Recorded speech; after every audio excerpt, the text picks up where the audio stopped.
Paul graduated college in 1926 with his degree in electrical engineering. His first job was at General Electric Company designing radios, which was pretty cutting edge at that time. There was a guy still working there named Thomas Edison. So our first demonstration here is something that Paul liked to demonstrate to people. It's a 1917 Edison phonograph, and we are going to listen to a bassoon solo that goes down the scale to its lowest note, which is about 60 hertz.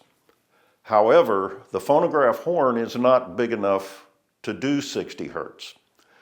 So after you've heard this, Paul would always give you a quiz as to exactly what did you hear.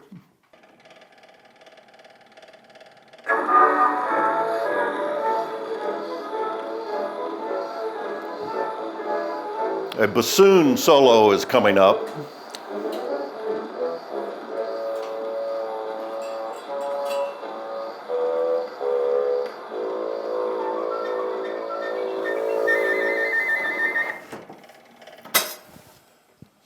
Now that last note, the lowest note of a bassoon, is about 60 hertz. This machine cannot do 60, so the question that Paul would always ask is, what were you hearing?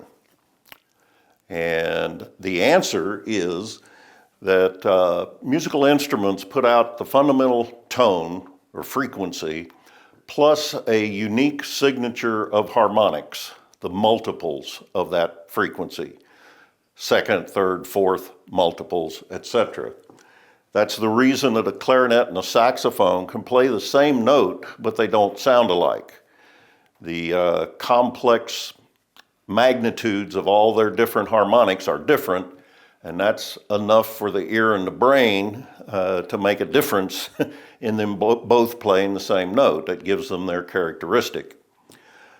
In this case, that lowest note, this could only reproduce the 8th order and higher harmonics.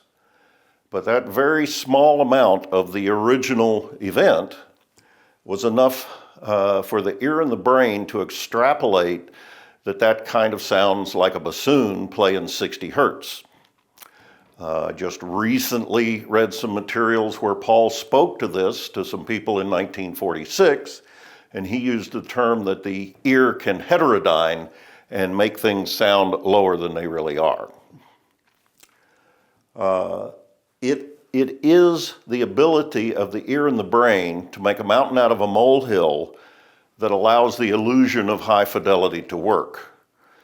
We are not at a point where we can recreate a sound field, but the ear and the brain let us get away with murder.